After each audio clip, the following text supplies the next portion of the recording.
Shalom, selamat pagi saudara-saudara yang kekasih di dalam Tuhan kita Yesus Kristus.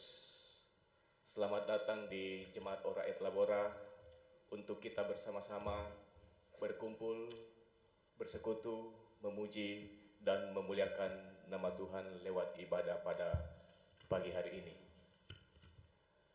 Pemberitaan firman Tuhan pada ibadah kali ini akan dilayani oleh Bapak Pendeta Hari Mulyadi STH.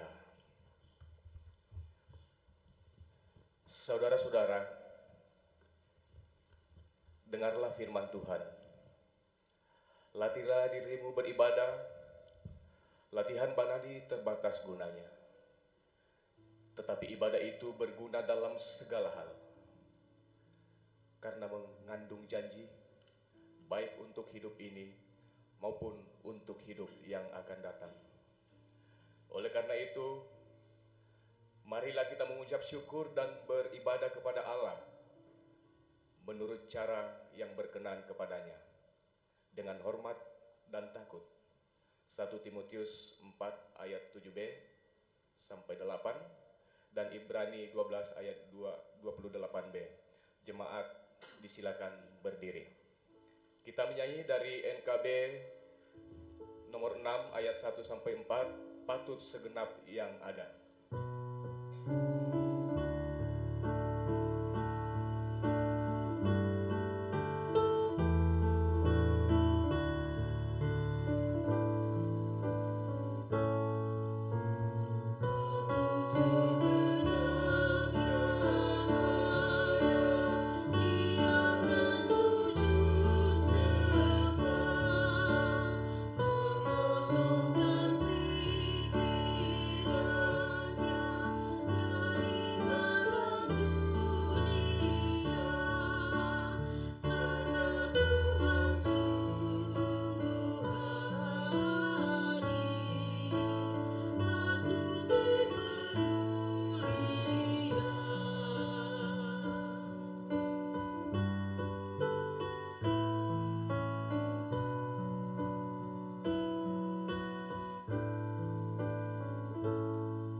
Dalam nama Allah Bapa dan Anak dan Roh Kudus, ibadah ini ditahbiskan. Amin. Hormat bagi Bapa serta Anak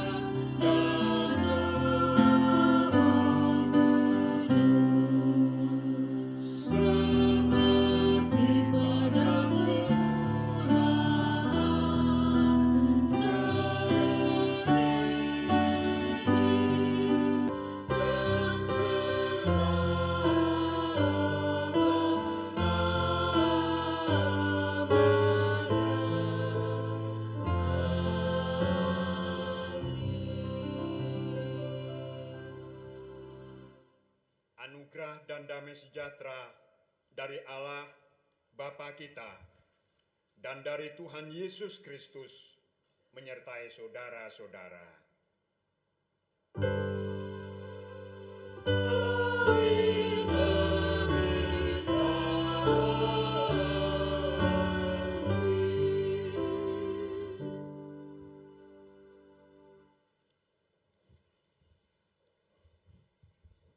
Puji-pujian dari Mazmur 145 ayat 1 sampai ayatnya yang ke-9.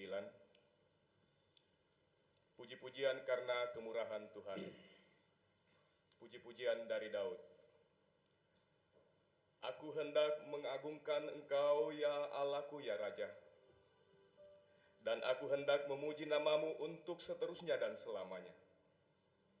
Setiap hari aku hendak memuji Engkau dan hendak memuliakan namamu untuk seterusnya dan selamanya. Besarlah Tuhan dan sangat terpuji, dan kebesarannya tidak terduga. Angkatan demi angkatan akan memegahkan pekerjaan-pekerjaanmu, dan akan memberitakan keperkasaanmu. Semarak kemuliaanmu yang agung, dan perbuatan-perbuatanmu yang ajaib, akan kunyanyikan. Kekuatan perbuatan-perbuatanmu yang dahsyat akan diumumkan mereka, dan kebesaranmu hendak kuceritakan. Peringatan kepada besarnya kebajikanmu akan dimasyhurkan mereka, dan tentang keadilanmu mereka akan bersorak-sorai.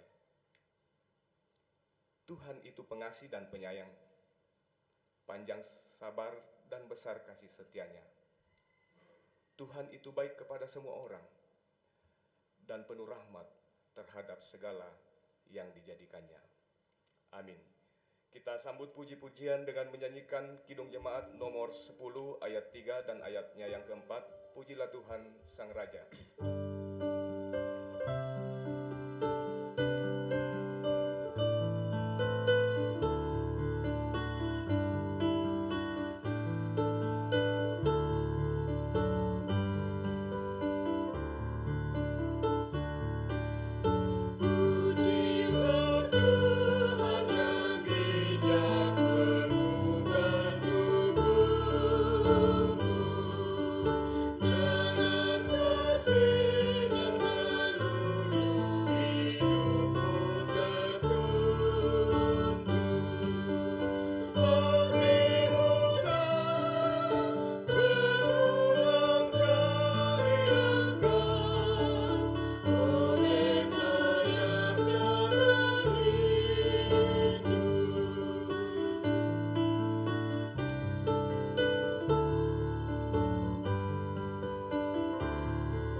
Saudara-saudara yang kekasih, marilah kita mengaku segala dosa kita dengan tulus ikhlas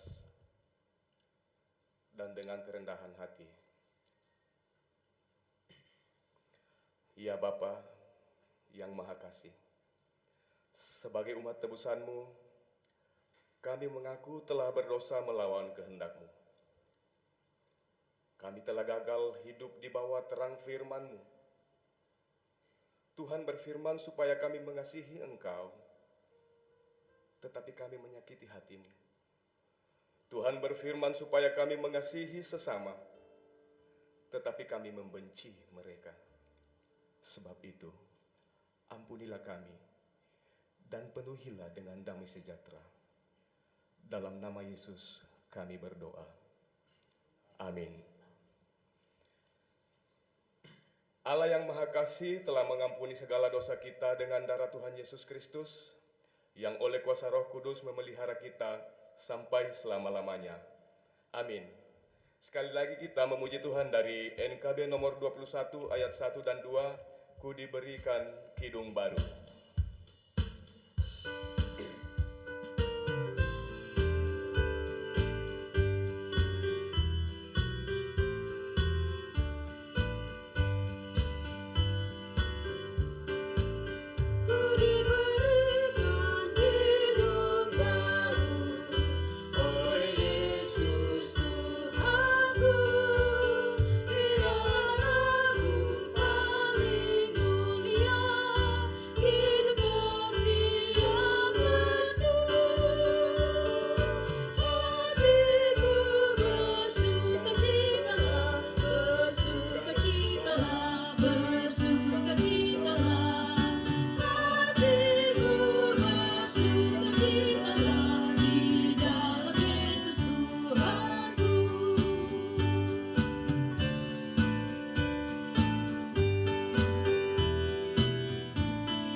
Jemaat disilakan berdiri. Saudara-saudara, dengarkanlah olehmu firman Allah sebagai amanat hidup baru, seperti yang tertulis di dalam Roma 12 ayat 9 sampai ayatnya yang ke-21. Nasihat untuk hidup dalam kasih. Hendaklah kasih itu jangan pura-pura. Jauhilah yang jahat dan lakukanlah yang baik. Hendaklah kamu saling mengasihi sebagai saudara dan saling mendahului dalam memberi hormat. Janganlah hendaknya kerajinanmu kendor. Biarlah rohmu menyala-nyala dan layanilah Tuhan. Bersukacitalah dalam pengharapan, sabarlah dalam kesesakan, dan bertekunlah dalam doa.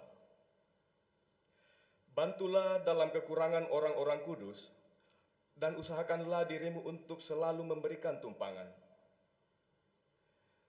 Berkatilah siapa yang menganiaya kamu.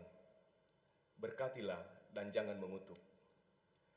Bersukacitalah dengan orang yang bersukacita, dan menangislah dengan orang yang menangis.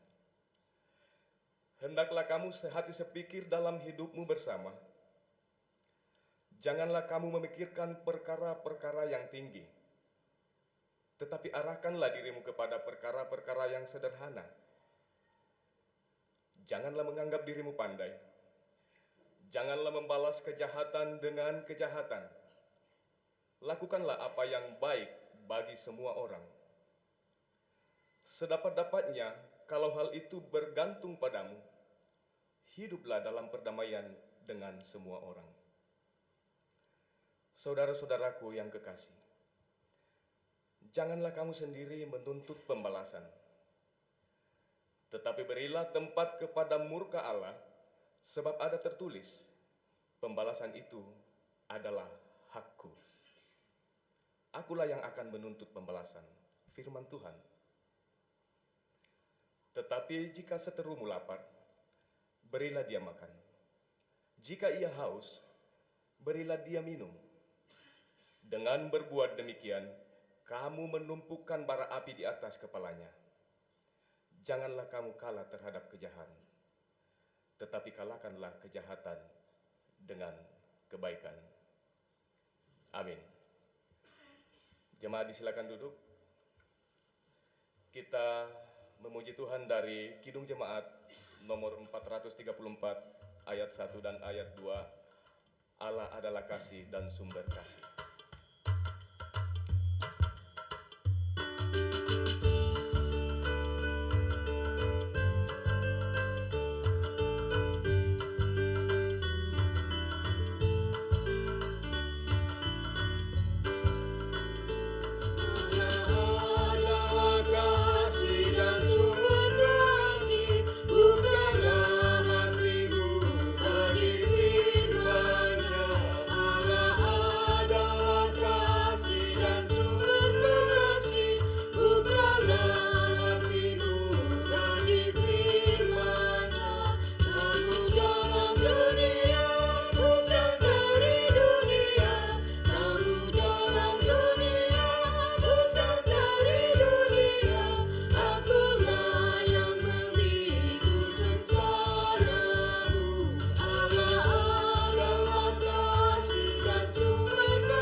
Saudara-saudara yang kekasih, saatnya kita akan memberikan persembahan syukur yang kita sudah siapkan masing-masing. Dan pada saat ini ada pundi kasih yang diperuntukkan dalam rangka memperingati dan merayakan Hari Pekabaran Injil Sutra yang ke-108. Sebelum kita membawa persembahan syukur kepada Tuhan, mari kita berdoa. Bapa yang Maha Kasih, kami mengucap syukur kepadamu karena Kristus telah mengorbankan hidupnya, agar kami beroleh hidup dengan berkelimpahan. Sebab itu, berilah roh-Mu yang kudus, selalu mengajar kami, serta menggerakkan hati dan tangan kami, untuk mengorbankan seluruh hidup kami kepadamu. Terimalah apa yang kami persembahkan kepadamu dalam kebaktian ini, sebagai bagian dari hidup kami. Sucikanlah kiranya dan berkatilah, supaya berguna bagi pembangunan persekutuan dan kesaksian, serta pelayanan kami sidang jemaat-Mu di sini dan di mana-mana. Amin. Sambil persembahan dikumpulkan, kita iringi dengan menyanyikan NKB 197 ayat 1 sampai ayat 3. Besarlah untungku.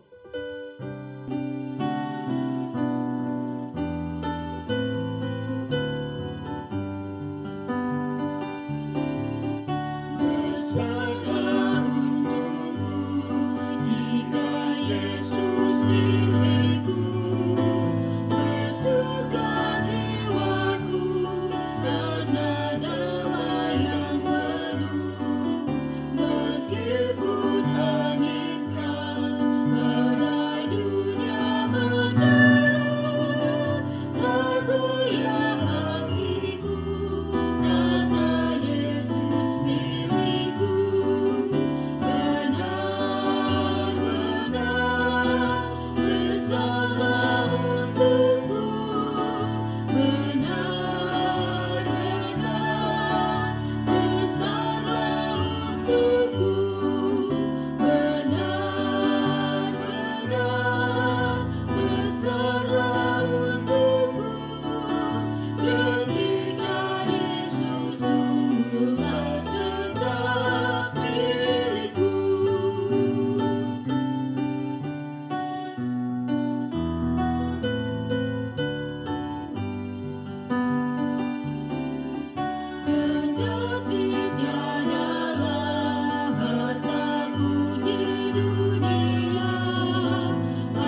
Saudara-saudara jemaat yang dikasihi Tuhan, saya undang untuk berdiri. Marilah kita bersama-sama mengikrarkan pengakuan iman kita sesuai dengan pengakuan iman rasuli sebagai berikut. Aku percaya kepada Allah, Bapa yang Maha Kuasa, Halik langit dan bumi, dan kepada Yesus Kristus, anaknya yang tunggal Tuhan kita, yang dikandung daripada Roh Kudus, lahir dari anak darah Maria, yang menderita di bawah pemerintahan Pontius Pilatus, disalibkan, mati dan dikuburkan, turun ke dalam kerajaan maut. Pada hari yang ketiga, bangkit pula dari antara orang mati, naik ke surga, duduk di sebelah kanan Allah, Bapa yang Maha Kuasa, dan akan datang dari sana untuk menghakimi orang yang hidup dan yang mati. Aku percaya kepada Roh Kudus, gereja yang kudus dan am, persekutuan orang kudus, pengampunan dosa, kebangkitan daging, dan hidup yang kekal. Jemaat disilakan duduk, dan bila ada persembahan pujian,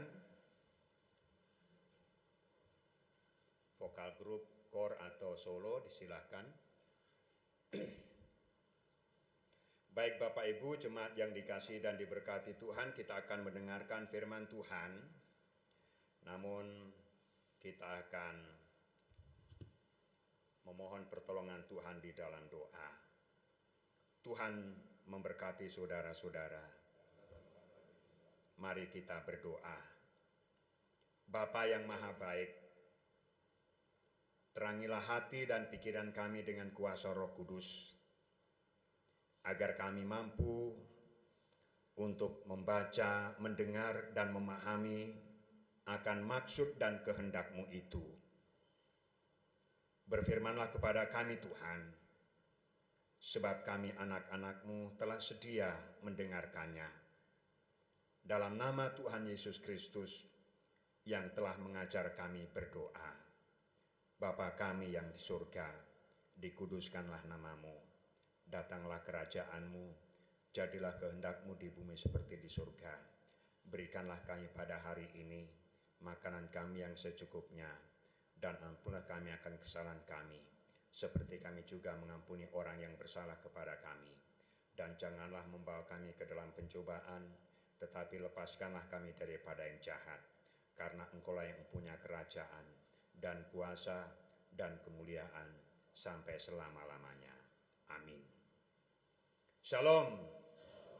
Shalom. Selamat hari Minggu Bapak Ibu dan saudara-saudara. Kita akan mendengarkan firman Tuhan dari kitab Perjanjian Baru, 2 Korintus pasalnya yang ke-10. 2 Korintus 10 ayat pertama hingga ayatnya yang ke-11. Dan pembacaan ini adalah merupakan pembacaan seragam di seluruh Getsultra pada hari ini. 2 Korintus 10 ayat pertama hingga yang ke-11. Baiklah Bapak Ibu, jika kita sudah mendapatkannya, sudah membuka Alkitab kita masing-masing, mari kita perhatikan baik-baik. Saya akan membacakannya dan Bapak Ibu bisa mengikuti dengan seksama dalam hati sesuai dengan panduan Alkitab kita masing-masing. Sikap Paulus. Aku, Paulus, seorang yang tidak berani bila berhadapan muka dengan muka, tetapi berani terhadap kamu bila berjauhan. Aku memperingatkan kamu demi Kristus yang lemah lembut dan ramah. Aku meminta kepada kamu, jangan kamu memaksa aku untuk menunjukkan keberanianku dari dekat. Sebagaimana aku berniat bertindak keras terhadap orang-orang tertentu yang menyangka bahwa kami hidup secara duniawi. Memang kami masih hidup di dunia, tetapi kami tidak berjuang secara duniawi. Karena senjata kami dalam perjuangan bukanlah senjata duniawi, melainkan senjata yang diperlengkapi dengan kuasa Allah, yang sanggup untuk meruntuhkan benteng-benteng. Kami mematahkan setiap siasat orang dan merubuhkan setiap kubu yang dibangun oleh keangkuhan manusia untuk menentang pengenalan akan Allah. Kami menawan segala pikiran dan menaklukkannya kepada Kristus. Dan kami siap sedia juga untuk menghukum setiap kedurhakaan bila ketaatan kamu telah menjadi sempurna. Tengoklah yang nyata di depan mata kamu. Kalau ada seorang benar-benar yakin bahwa ia adalah milik Kristus, hendaklah ia berpikir di dalam hatinya bahwa kami juga adalah milik Kristus sama seperti Dia. Bahkan jikalau aku agak berlebih-lebihan, bermegah atas kuasa yang dikaruniakan Tuhan kepada kami untuk membangun dan bukan untuk meruntuhkan kamu, maka dalam hal itu aku tidak akan mendapat malu. Tetapi aku tidak mau kelihatan seolah-olah aku menakut-nakuti kamu dengan surat-suratku. Sebab kata orang, surat-suratnya memang tegas dan keras, tetapi bila berhadapan muka, sikapnya lemah dan perkataan-perkataannya tidak berarti. Tetapi hendaklah orang-orang yang berkata demikian menginsafi bahwa tindakan kami bila berhadapan muka sama seperti perkataan kami dalam surat-surat kami bila tidak berhadapan muka. Demikianlah pembacaan firman Tuhan. Yang dikatakan berbahagia adalah mereka yang mendengarkan firman Tuhan serta memeliharanya di sepanjang hidupnya tiap-tiap hari. Haleluya.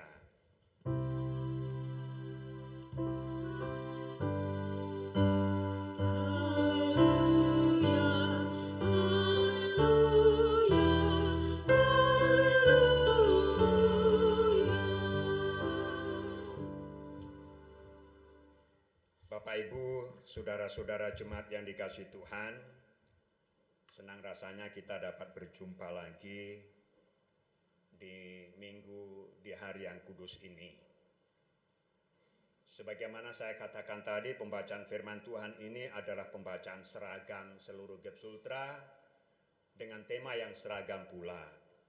Temanya ini sangat menarik, melakukan pekerjaan besar dan penting di tengah banyak penentang. Wah, luar biasa ini. Melakukan pekerjaan besar dan penting di tengah banyak penentang. Ya, pasti kita bisa membayangkan apa yang namanya penentang. Itu adalah perintang dan penghalang. Ya, kita semua tahu ya ketika Indonesia Maju dipimpin oleh Presiden Jokowi, ya memiliki mega proyek yang besar, memindahkan ibu kota negara dari Jakarta ke Kalimantan, ya istilahnya pembangunan IKN, ibu kota negara di Provinsi Kalimantan Timur. Konon biaya yang diperuntukkan pembangunan itu adalah 466 triliun rupiah dan diperkirakan memakan waktu 15 sampai 20 tahun baru akan selesai. Luar biasa Bapak Ibu, inilah mega proyek. Ya. Namun tahukah kita bahwa gagasan untuk memindahkan ibu kota negara itu sebenarnya sudah ada sejak Presiden pertama Republik Indonesia pada tahun 1957 yang lalu. Ya, namun karena ada pergolakan, maka hal itu tidak dilanjutkan. Lalu pada zaman Presiden yang kedua, Presiden Soeharto, tahun 90-an, itu kembali digagas untuk memindahkan ibu kota negara. Ya, tapi juga tidak dapat direalisasikan. Dan akhirnya pemerintahan Joko Widodo memberanikan diri ya untuk memprogramkan hal itu dan dimulai. Bukan berarti proyek itu berjalan dengan mulus. Karena ternyata ada banyak penentang. tantangan-tantangan dihadapinya, namun dia tetap dapat melanjutkan pekerjaan itu. Sungguh sangat luar biasa. Nah, Bapak, Ibu, dan Saudara yang dikasihi Tuhan, ya, perikop pembacaan kita hari ini sebenarnya juga merupakan ya pekerjaan besar yang digagas oleh Rasul Paulus. Itu tentu sesuai dengan panggilan yang dianugerahkan oleh Tuhan sendiri, sesuai dengan amanat yang disampaikan oleh Tuhan Yesus sendiri kepada setiap orang yang percaya kepadanya. Besar karena ini merupakan proyek kerajaan Allah yang dikerjakan oleh Rasul Paulus bersama rekan-rekan sepelayanannya. Dan pekerjaan ini bukanlah pembangunan fisik, tetapi pembangunan manusia. Apa yang dikerjakan oleh Rasul Paulus yakni memperkenalkan Injil Kerajaan Allah. Sungguh sangat luar biasa, Bapak, Ibu, dan Saudara. Ya, pasti kita sebagai orang percaya tahu siapa pribadi Rasul Paulus. Ya, di sekolah minggu kita sudah hafal benar tentang latar belakang Rasul Paulus. Yang tadinya Saulus, ya kalau kita menengok ke belakang, dia adalah seorang filsuf Yahudi, intelektual Yahudi, pribadi yang sangat berpengaruh. Karena itulah, karena pengaruhnya yang begitu besar, maka ia memiliki kewenangan, minta wewenang untuk membinasakan orang Kristen. Menganiaya orang Kristen pun diizinkan oleh pemerintah pada waktu itu. Coba bayangkan, ya. Namun akhirnya dalam perjalanannya ke Damsyik, dia ditegur oleh Tuhan. Saulus, Saulus, mengapa engkau menganiaya aku? Dikatakan demikian. Ya, begitulah Bapak, Ibu, dan Saudara-saudara, sejenak kalau kita mengenang tentang latar belakang Rasul Paulus. Dari pembinasa keji, dari penganiaya, dari penghambat, dari penghalang, ya, berubah total sikapnya untuk menjadi utusan Tuhan memberitakan Injil. Dia menjadi sosok rasul yang tidak kenal lelah dan tidak kenal takut. Apapun tantangan dan risiko, dia selalu menghadapinya. Coba bayangkan di sini tadi cerita pembacaan kita sebenarnya difitnah, ditentang, dihambat, ya bahkan dikekang serta disiksa, tetapi dia tetap tegar. Paulus dituduh pengecut, ya menarik sekali di sini tadi pembacaan kita tadi. Ia berani tegas dan marah hanya dari kejauhan, tidak berani bertatap muka. Dan itu disinggung dalam ayat 1 pembacaan kita tadi, diungkapkan itu sebenarnya merupakan singgungan Paulus kepada orang-orang yang menentangnya pada waktu itu. Yang kedua, Paulus difitnah, bahkan dalam pelayanannya ia memakai cara-cara duniawi. Ya, artinya di sini seolah-olah kerasulannya tidak diakui. Namun dia tetap memiliki kesabaran. Nah, Bapak, Ibu, dan Saudara yang dikasihi Tuhan, proyek besar itulah yang dilakukan oleh Rasul Paulus. Sangat menarik kalau kita renungkan dalam pembacaan kita ini. Karena yang namanya memberitakan kabar baik itu bukanlah hal yang mudah. Pasti akan ada tantangan dan cobaan karena yang memberitakan adalah seorang rasul yang notabene harus mempunyai prinsip kebenaran. Dan diberitakan di tengah-tengah dunia yang penuh dengan kuasa dosa, dengan penuh tipu daya dan muslihat. Bahkan dunia sebenarnya memiliki keinginan yang luar biasa. Keinginan dunia bertentangan sama sekali dengan keinginan Tuhan. Karena itulah tidak mengherankan ketika Rasul Paulus memberitakan Injil, dia selalu ditantang dan dihambat. Namun ia dapat menghadapi dengan tegar. Itulah yang diceritakan dalam pembacaan kita tadi, Bapak, Ibu, dan saudara-saudara. Memang sangat menarik. Ya, kalau kita melihat latar belakang bagaimana Rasul Paulus memberitakan Injil. Ya, dia selalu ditantang. Bahkan dia ditangkap dan dipenjarakan. Namun itu tidak pernah mengecilkan semangatnya. Dia tidak bisa lagi berkata-kata tatap muka langsung karena kebanyakan hidupnya ada dalam penjara. Namun dia tidak habis akal. Dia selalu menuliskan surat-suratnya yang berisi tentang janji keselamatan agar setiap orang yang membacanya itu dapat bertobat dan dapat menjadi manusia yang baik, dapat menjadi manusia yang benar-benar dimanusiakan oleh Tuhan sendiri melalui firman-Nya. Nah, Bapak, Ibu, dan Saudara yang dikasihi Tuhan, ya, sangat menarik kalau kita merenungkan perjalanan kehidupan Rasul Paulus ketika dia melakukan pekerjaan yang besar yang dari Tuhan. Dipercaya oleh Tuhan menyampaikan sesuatu pesan kepada setiap manusia. Dia tidak pernah menghalang-halangi maksud Tuhan, tidak menutupi maksud Tuhan, tidak menyelubungi maksud Tuhan, tetapi dengan transparan ia menyampaikannya. Ketika orang berdosa, ia tegur dengan keras. Ya, ia tidak malu-malu dan tidak kenal dengan risiko. Apapun yang disampaikan, yang penting itu memiliki nilai kebenaran. Ia sampaikan. Tidak pernah lagi ia berpikir bahwa bagaimana risikonya terhadap diri saya nanti. Dan itulah yang ditanamkan oleh Rasul Paulus kepada rekan-rekan sekerjanya. Iya, bukan hanya Paulus, pada waktu Petrus juga demikian. Ya, mungkin kita perlu mencontohi ya kehidupan rasul-rasul ini. Ketika ia harus memberitakan kebenaran, ia tidak pernah kenal takut meskipun ada banyak tantangan, risiko, dan pencobaan.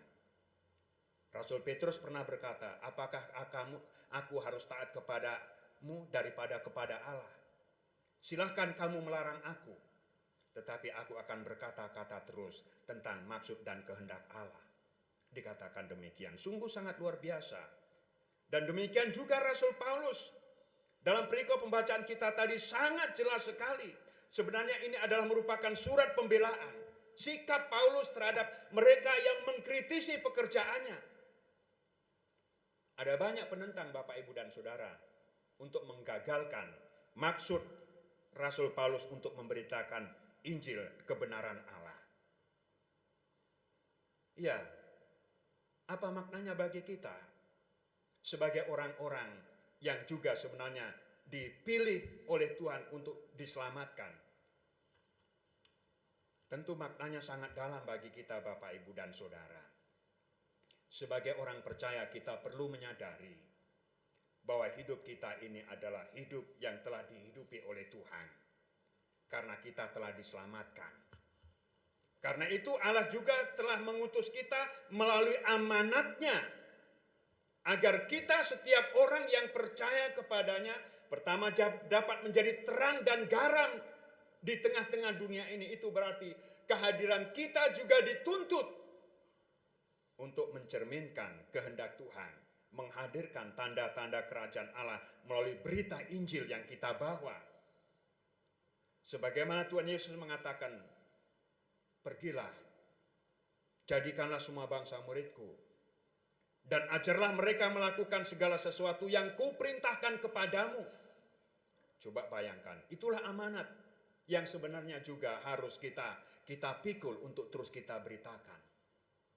Menjadi orang Kristen bukan hanya menjadi pendengar ketika kita diberikan wejangan, ketika kita diberikan nasihat, tetapi menjadi orang Kristen, pengikut Kristus adalah menjadi orang yang siap sedia untuk memberi diri, menjadi alat kesaksian Tuhan, melakukan perbuatan-perbuatan besar dari Dia, yaitu menghadirkan kebenarannya, baik lewat tutur kata maupun lewat perbuatan kita. Dan saya katakan, Bapak, Ibu, dan Saudara, itu tidak mudah bagi kita, apalagi yang hidup di dunia dewasa ini. yang konon notabene manusia dewasa ini suka kompromi, suka hal yang menyenangkan, tidak peduli apakah itu benar atau salah, suka kepada hal-hal yang menguntungkan, tidak peduli apakah itu dengan cara yang benar atau yang cara yang salah, yang penting menguntungkan diri. Dan itulah realita kehidupan di dunia. Namun orang percaya diajak untuk menegakkan kebenaran Injil, memberitakan Injil dengan sikap yang benar melalui kesaksian kehidupan kita menjadi pelaku-pelaku kebenaran. Tidak mudah itu Bapak Ibu. Kita pasti akan mendapat tantangan. Kita pasti akan mendapatkan cobaan. Ini baru di dunia pada umumnya. Dan realita ini tidak dapat dipungkiri. Namun bagi orang-orang percaya yang selalu komitmen dengan kebenaran, Tuhan tidak pernah membiarkan dia jatuh. Karena itu Bapak Ibu dan saudara-saudara, mari kita belajar dari apa yang dikatakan oleh Rasul Paulus di sini. Ingatlah Bapak Ibu dan saudara, iblis selalu berupaya agar pemberitaan Injil itu terhambat. Agar kebenaran itu tidak dapat hadir. Namun satu cara yang baik adalah bagaimana kita terus dapat bisa melakukan pemberitaan itu di tengah-tengah banyak tantangan. Coba bayangkan kalau kita sebagai orang Kristen, misalnya di tengah perjalanan kehidupan tugas dan lingkungan kita selalu berkomitmen untuk melakukan hal yang baik dan yang benar. Namun orang tidak suka itu. Apa kira-kira yang harus kita hadapi? Sikap apa yang harus kita lakukan? Ini adalah suatu pertanyaan yang patut direnungkan atas kehidupan kita. Namun kita bersyukur Bapak Ibu dan Saudara, banyak orang-orang percaya yang selalu terus memiliki komitmen seperti Rasul Paulus.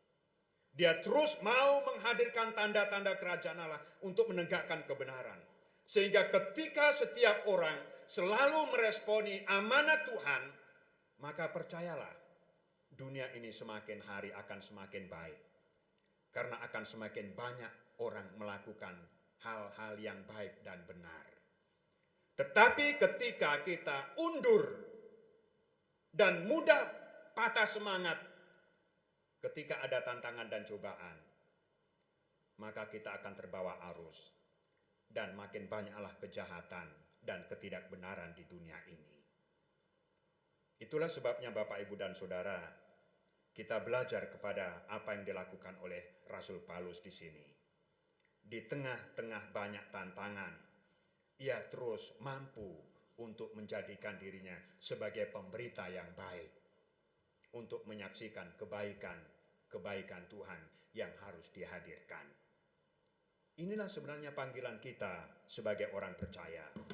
Orang percaya tidak dengan sendirinya dan tidak serta-merta hidup percaya kepada Tuhan lalu beribadah, rajin ke gereja, rajin bersekutu, rajin memuji Tuhan. Bukan itu intinya. Bukan hanya sebatas itu maksud saya. Tetapi orang percaya harus mengimplementasikan dalam kehidupan tiap-tiap hari. Dalam kehidupannya tiap-tiap hari. Bapak Ibu dan Saudara yang dikasihi Tuhan. Menjadi saksi Tuhan itu tidak mudah. Dan kita inilah saksi-saksinya. Menjadi pelayan Tuhan itu tidak mudah. Dan kitalah pelayan-pelayan perjanjian baru itu. Dimulai dari pendeta, penatua, diaken, pengurus kategorial, dan juga anggota jemaat. Pasti kita semua ketika berusaha untuk menjadikan diri sebagai jemaat yang baik, sebagai anggota gereja yang baik, sebagai anggota gereja yang patuh, lalu kita mendapat tantangan dan cobaan di tengah persekutuan. Apa yang terjadi? Kadangkala karena tantangan intern di jemaat, orang pindah gereja. Tidak nyaman lagi saya di gereja Orel, mungkin di sana lebih bagus. Ada yang begitu Bapak Ibu. Minta maaf, mudah-mudahan tidak ada di Orel. Mudah-mudahan tidak ada. Ada penatua dan diaken juga ketika dia sudah dipilih dan memiliki ikrar yang sungguh bahwa akan melayani Tuhan. Lalu ada tantangan dan cobaan. Ya, ada tantangan dan cobaan. Apakah kritikan atau tersinggung dari anggota jemaat, dari pendeta, dari rekan sekerjanya. Mundur, tidak aktif dan seterusnya. Tetapi ada banyak meskipun mereka ditantang, meskipun mereka diperhadapkan dengan persoalan, mereka tetap setia menunjukkan kerendahan hatinya. Mereka tetap memiliki semangat sehingga mereka terus berjuang untuk dapat memperbaiki diri, untuk dapat menghadirkan tanda-tanda kerajaan Allah di tengah dunia ini. Itulah seharusnya kita lakukan sebagai orang percaya. Pembacaan kita hari ini hendak mengajak kita semua bahwa ketika kita melakukan pekerjaan-pekerjaan itu, ketika kita menghadapi tantangan, maka seharusnya kita terus maju, terus memiliki semangat, bukan karena untuk diri kita, tetapi untuk hormat dan kemuliaan Tuhan. Inilah yang terpenting Bapak, Ibu, dan Saudara. Beberapa waktu yang lalu, di rumah saya ada Biston. Pas saya berkunjung jalan-jalan ke rumah anggota jemaat saya, satu rayon dengan saya. Ini kesaksian yang benar ini. Pak Pendeta, nanti hari Jumat ada Biston di rumah ya? Iya. Kenapa? Maaf Pak Pendeta, saya tidak hadir. Kenapa tidak hadir, mau kemana? Saya bilang. Karena itu ada teman majelis yang selalu dengan saya. Dia katakan. Saya katakan, kebetulan ibu mau Biston bersekutu dengan saya di rumah mencari Tuhan atau mencari dia? Ya, mencari Tuhan. Ya udahlah, kalau begitu hadir saja, tidak usah pedulikan. Bersikaplah lemah lembut biasa saja. Itu tidak baik kalau begitu. Berarti ibu tidak mencerminkan kekristenan yang sejati. Ya. Ada tantangan, harus mundur, harus tetap semangat. Akhirnya puji Tuhan ketika Biston dia ada. Pas duduk bersama dengan orang yang memang tidak suka. Ya puji Tuhan, mungkin ini rencana Tuhan juga, akhirnya sampai sekarang baik dan aman-aman saja. Ini sebuah kesaksian Bapak, Ibu, dan Saudara-saudara. Iya, sadarkah kita bahwa sebagai orang yang sudah diselamatkan, kita ini adalah alat Tuhan untuk terus dapat menjalankan kesaksian. Ya, pasti dalam bersaksi, bersekutu, dan melayani ada tantangan dan cobaan. Apakah dari diri kita sendiri, dari teman atau dari tetangga, dari anggota jemaat atau dari majelis, atau dari pendeta mungkin. Ketika pendeta menegur terlalu keras, jangan undur. Ya, karena itulah cara Tuhan menempa kita. Ya, ingatlah Tuhan sudah menyediakan keselamatan kepada kita. Karena itu kita perlu meresponi untuk terus memberi diri dipakai oleh Tuhan menjadi alat kesaksiannya. Ini sangat penting sekali. Ya, ingatlah Rasul Paulus. Dia adalah sungguh-sungguh pribadi yang membenci anak-anak Tuhan pada waktu itu. Tetapi ketika dia ditangkap oleh Tuhan, ditegur oleh Tuhan dalam perjalanannya ke Damsyik, saat itu dia sadar. Lalu dia menjadi alat Tuhan yang mengherankan. Kalau dibandingkan hidup Rasul Paulus sebelum dia mengikut Yesus melayani Tuhan dengan sesudah mengikut Tuhan, mana lebih enak? Jujur saja Bapak Ibu, sebelum dia menjadi pengikut Tuhan, hidupnya lebih enak. Dia seorang filsuf, intelektual Yahudi, dikagumi oleh masyarakat, dikagumi oleh tokoh-tokoh bangsa, dihormati. Tapi begitu dia melayani Tuhan, apa yang terjadi? Dicari-cari kesalahannya, ya, itulah difitnah, dipenjara. Tapi apakah itu melemahkan imannya? Tidak. Dia tetap memiliki semangat. Karena apa? Karena satu hal Bapak Ibu, di dalam Tuhan sajalah itu keselamatan.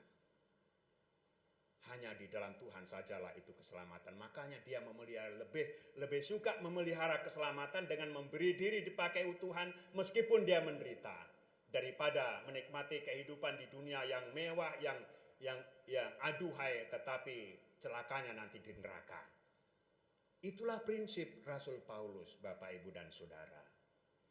Karena itu ketika kita diutus Tuhan untuk melakukan pekerjaan-pekerjaan yang besar, yaitu menghadirkan kebenaran, jangan kita mudah putus asa. Sebaiknya kita terus memiliki semangat untuk menjadi alat kesaksian Tuhan dimanapun kita berada. Coba sangat bahagia sekali ketika kita tugas di kantor. Ya, lalu teman-teman kantor sekali, baik sekali ini bapak ini ibu, padahal dia orang Kristen. Coba, pasti kita bangga kan? Ya, engkau akan mendapatkan kasih dan penghargaan baik di mata Allah maupun di mata manusia ketika kita sungguh-sungguh ya menjadi alat kesaksian Tuhan yang baik di tengah perjalanan kehidupan kita. Semoga firman ini Bapak, Ibu, dan Saudara senantiasa menjadi berkat bagi kita semua. Kekalah firman-Nya. Amin.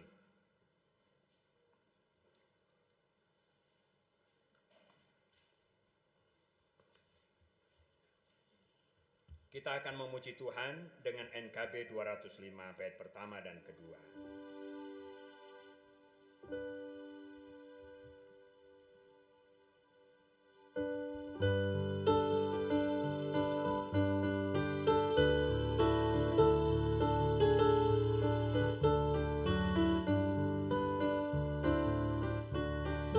Dalam dunia yang gelap karena dosa, pada jiwa terancam kesesakan.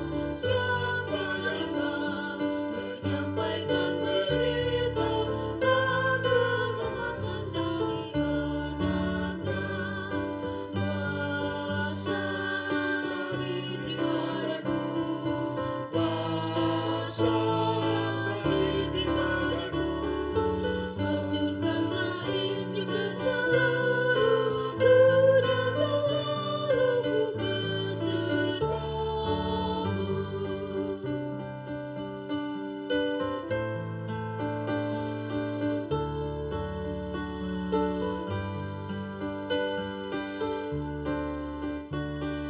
Hai, lihatlah, terbuka pintu dunia, Laskar Kristus naik bangkit masuklah. Satukanlah tenagamu semua, dan Injil Kristus pun masyurkanlah. Kuasa telah diberi padaku, kuasa telah diberi padaku. Masyurkanlah Injil ke seluruh dunia, selalu ku besertamu.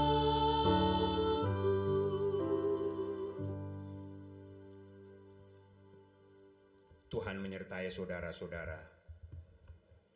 Mari kita berdoa. Ya Tuhan Allah Bapa di dalam surga, Bapa yang kami sembah dan kami muliakan di dalam Tuhan Yesus Juru Selamat kami. Terima kasih atas pimpinan dan pemeliharaan-Mu dalam kehidupan kami sepekan yang kami lalui Tuhan. Sehingga hari ini kami boleh kembali meneduhkan diri di hadapan-Mu, mengkuduskan hari Sabat-Mu. Kami sungguh bersyukur kami boleh memuji memuliakan nama-Mu.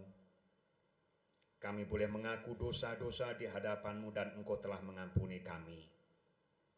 Bahkan kami telah menerima amanat untuk hidup baru di dalam Dikau melalui berita firman-Mu yang telah kami dengar bersama. Ajarlah kami Tuhan untuk sungguh-sungguh menjadi saksi Tuhan dalam perjalanan hidup kami sebagai wujud ungkapan terima kasih kami atas karya keselamatan-Mu di kayu salib. Kami mohon ampun apabila dalam perjalanan hidup kami selalu gagal menjadi alat kesaksian-Mu. Biarlah firman-Mu hari ini sungguh-sungguh membaharui kehidupan kami. Tuhan Bapa dalam surga, kami mohon kepadamu Engkau terus memimpin, menolong, dan menyertai kami di hari-hari yang akan kami lalui dalam kehidupan kami. Kami mohon Tuhan terus menopang kami dalam menjalankan tugas dan tanggung jawab kami, baik di tengah-tengah keluarga atau rumah tangga kami masing-masing, maupun di tengah-tengah usaha, terlebih pekerjaan-pekerjaan kami. Tuhan, anugerahkan kesehatan yang baik atas kami tiap-tiap hari. Mampukan kami untuk terus dapat menjalankan tanggung jawab kami dengan baik, dan biarlah Tuhan selalu membubuhi berkat atas kami.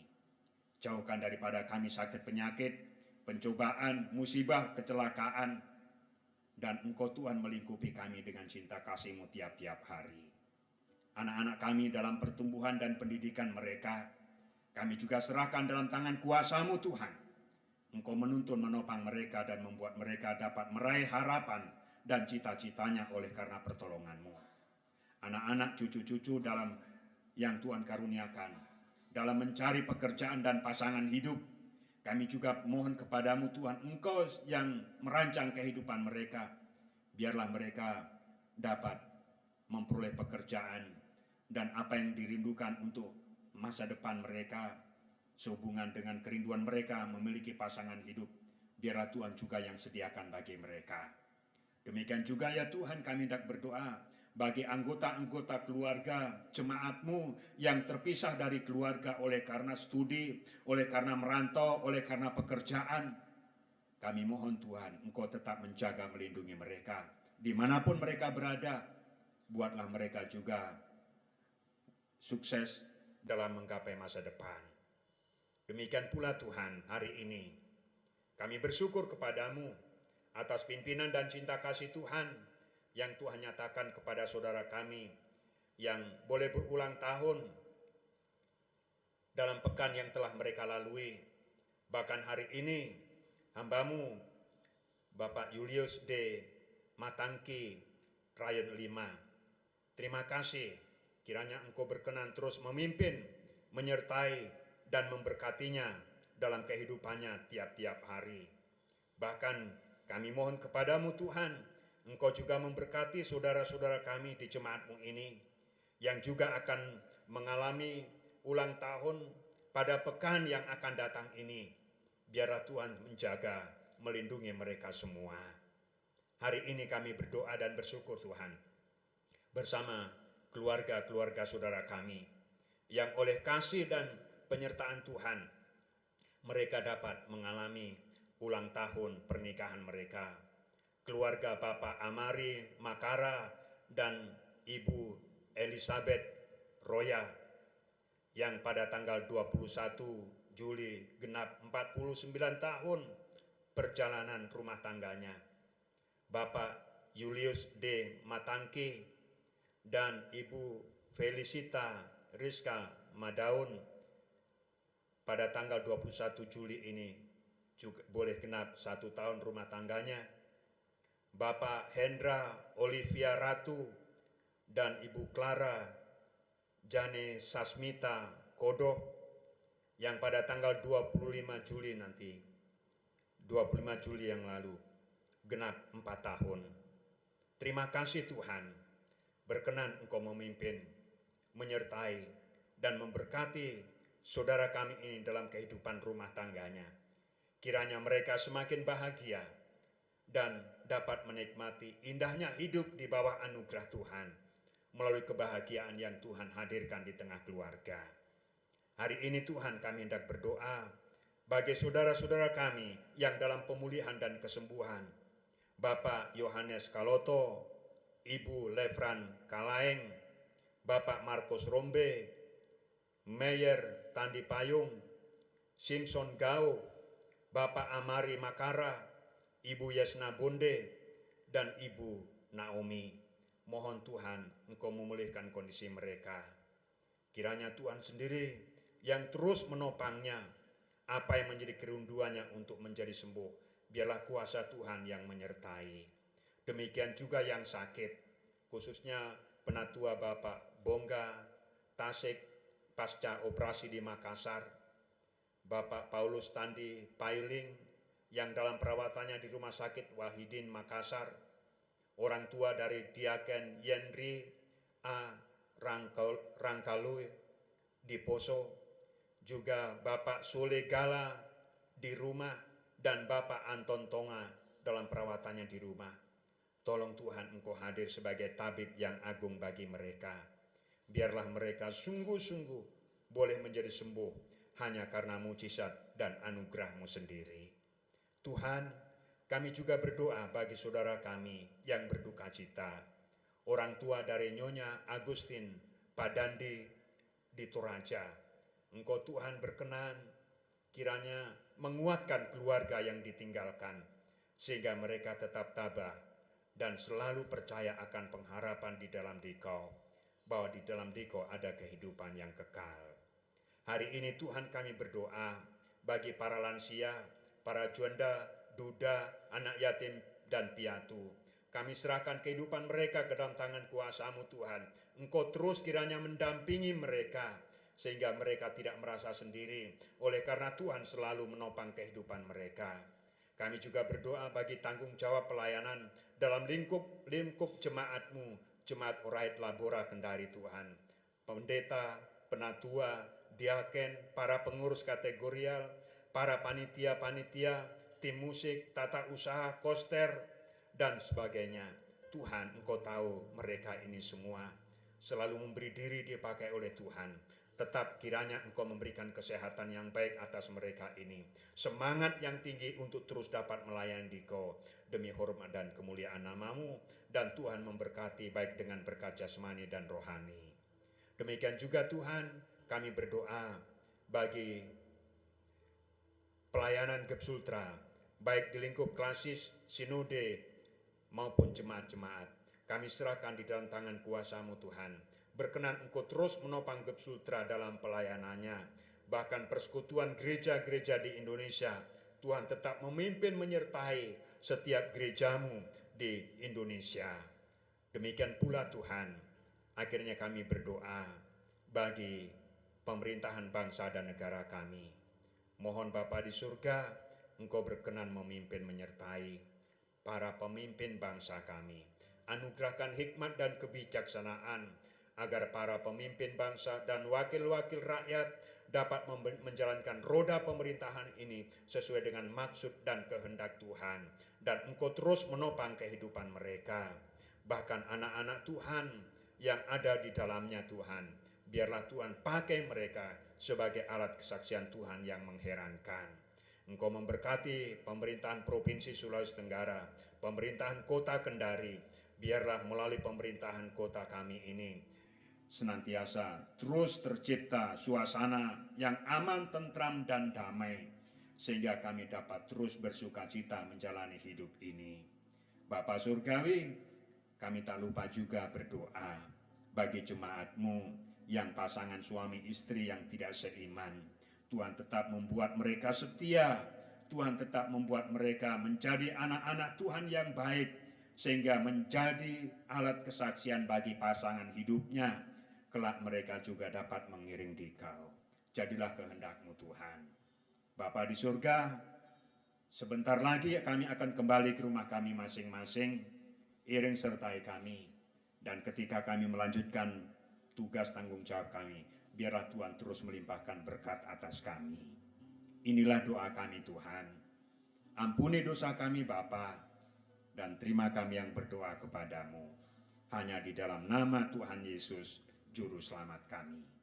Amin. Kita akan mendengarkan warta jemaat.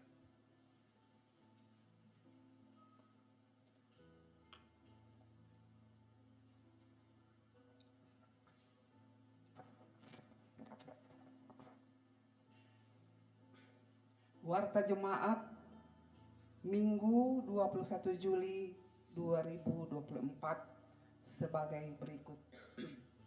Yang pertama, ibadah rumah tangga untuk hari Jumat dan Sabtu tidak ada perubahan. Kemudian yang kedua, majelis dan pendeta mengucapkan selamat ulang tahun kepada anggota jemaat yang berulang tahun dari hari ini sampai dengan 27 Juli 2024. Dan juga kepada keluarga yang merayakan hari ulang tahun pernikahan dari hari ini sampai dengan 27 Juli 2024. Tuhan Yesus memberkati Bapak Ibu dan saudara-saudara yang merayakan baik ulang tahun maupun pernikahan. Kemudian penyampaian. Penyampaian yang pertama dari BPM Jemaat Orel.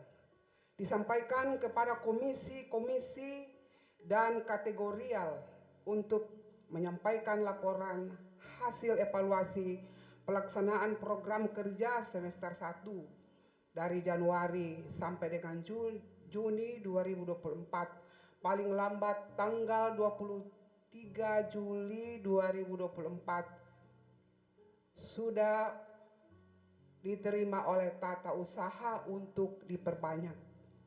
Yang kedua, disampaikan kepada majelis jemaat, BP3 jemaat dan kategorial bahwa rapat evaluasi program kerja Jemaat Orel tahun 2024 semester 1 Januari sampai dengan Juni 2024 akan dilaksanakan pada hari Sabtu 3 Agustus 2024 pada jam 8.30 pagi sampai dengan pukul 15.00 bertempat di Gedung Gereja Ora et Labora Kendari.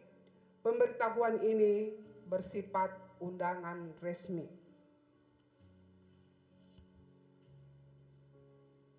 Selanjutnya, pertukaran pelayan. Hari ini 21 Juli 2024 ada pertukaran pelayan seklasis Kendari Konawe Utara yang melayani di Jemaat Ora et Labora jam 7.30, yaitu Ibu Pendeta F. Eva Santi Lario STH dari Jemaat Galilea, dan jam 10 saat ini oleh Bapak Pendeta Hari Mulyadi MTH dari Jemaat Oikumene. Sedangkan Pendeta Elasar N. Bonde STH melayani di Jemaat Maranatha Lepo-Lepo, dan Pendeta Martinus Pongturunan STH melayani di Jemaat Oikumene Konasari Wanggudu Konut. Selanjutnya, berita duka cita. Telah kembali ke rumah Bapa di surga orang tua dari Nyonya Agustin Padandi pada Jumat 19 Juli 2024 di Toraja. Kemudian panitia peresmian pentabisan gedung gereja Jemaat Hombis mengundang paduan suara Jemaat Orel untuk mengisi persembahan pujian pada Sabtu 27 Juli 2024 pada jam 9.00 WITA. Latihan dilaksanakan Minggu 21 Juli 2024 pada pukul 19.00 setelah ibadah jam ketiga. Kemudian ada aksi dana. Hari ini Minggu 21 Juli 2021 panitia LD KPG PKPG Jemaat Mahanai Hombis mengadakan pencarian dana dalam bentuk penjualan ayam bakar dengan harga 100.000 per porsi. Mohon partisipasi anggota jemaat. Kemudian yang kedua, minggu depan tanggal 28 Juli 2024, Jemaat Kanaan Marosi akan melaksanakan pencarian dana dalam bentuk penjualan. 1. Papiong dengan harga 150 per porsi dan RW dengan harga 75.000 per porsi. Mohon partisipasi anggota jemaat. Dan yang terakhir, yang hadir pada jam kedua ini, laki-laki 56 orang, perempuan 77, jumlah 133. Demikian warta berat jemaat. Tuhan Yesus memberkati.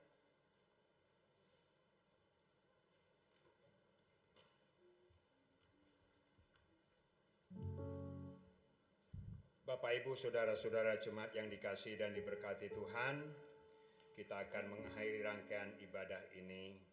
Saya undang kita berdiri Kita memuji Tuhan dari Kidung Jemaat 429 bait pertama dan kedua.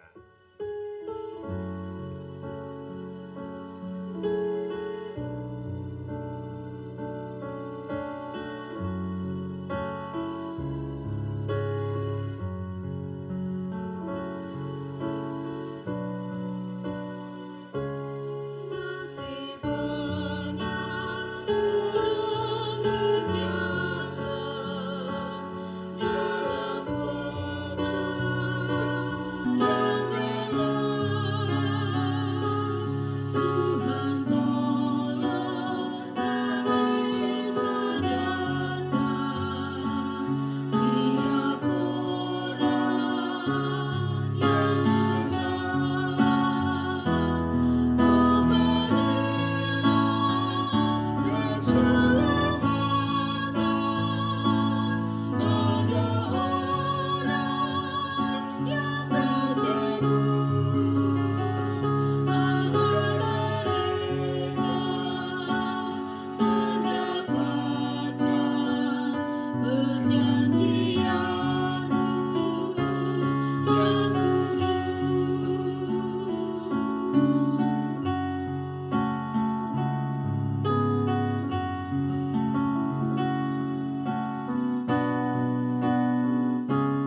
Andai kata dulu murid-Mu tidak sudi bekerja mengabarkan cinta kasih-Mu pada dunia bercelah, maka Injil yang Kau berikan pasti kini tak tersebar, sehingga dunia akan hilang, tetap berdusta bercemar. Saudara-saudara yang dikasihi Tuhan, kembalilah dalam kehidupanmu sehari-hari dan lakukanlah firman Tuhan yang sudah kamu dengar. Maka arahkan hatimu kepadanya dan terimalah berkat-Nya. Tuhan memberkati engkau dan melindungi engkau. Tuhan menyinari engkau dengan wajah-Nya dan memberi engkau kasih karunia. Tuhan menghadapkan wajah-Nya kepadamu dan memberi engkau damai sejahtera. Amin.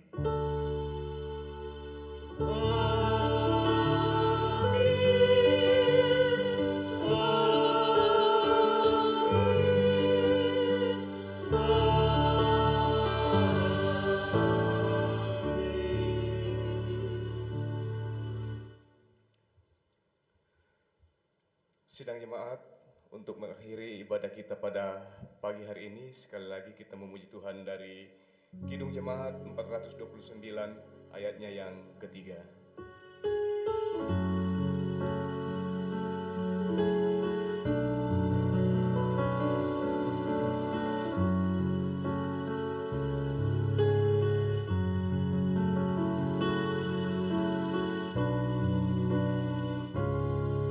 Utus kami menjadi saksi yang setia beri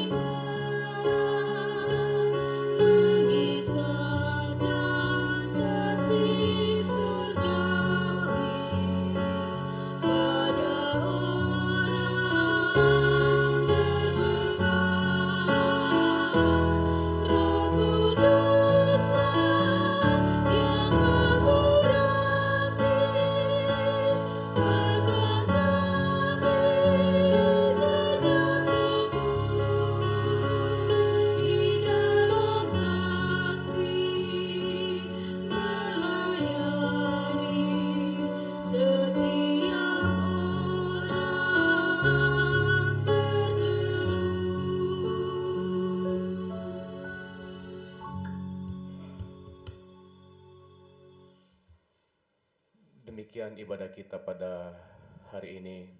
Selamat hari Minggu. Tuhan memberkati kita sekalian.